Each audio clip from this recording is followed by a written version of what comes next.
எல்லோருக்கும் வணக்கம். இன்றைக்கு நான் ரவா லட்டு தான் செய்ய போகிறேன். அதுக்கு நான் ஒரு மேசக்கரண்டி நெய்யை சூடாக்கி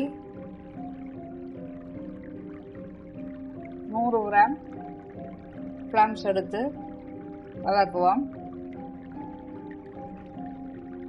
அதோட சேர்த்து 100 கிராம் கச்சான் எடுத்துருக்கிறேன்.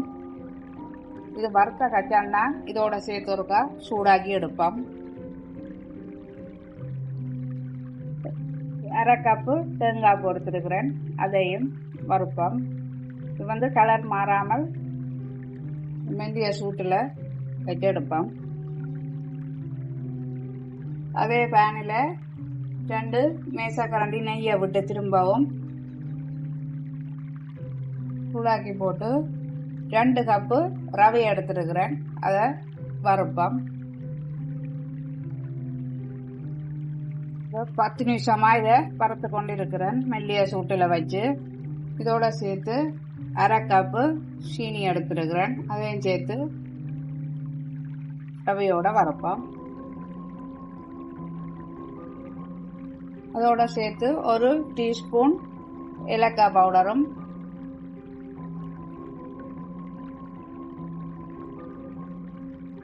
சூட்டில் அந்த சீனி முருகி கொண்டு வரும்.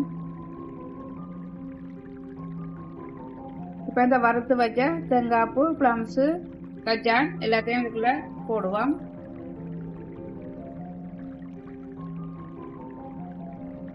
இதுக்கு நான் 1/2 கப்பு டின் பால் எடுத்துருக்கிறேன். அதையும் மிக்க விடுவோம்.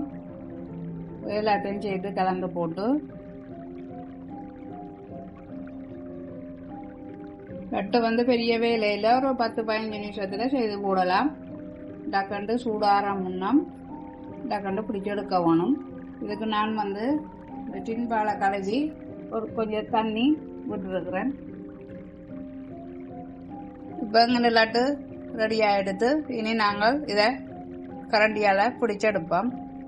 ஓகே, இதை இறக்குவோம். இது ஒரு பேசனுக்குள்ள மாற்றி போட்டு தான் பிடிக்க வேணும்.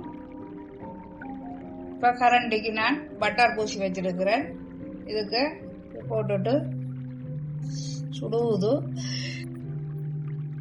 ஓகே, இதை இப்படி அடித்து எடுக்க வேண்டியதான். அது பட்டர் பூசினா தென்னை வானில் அப்படியே கலண்டு விடும்.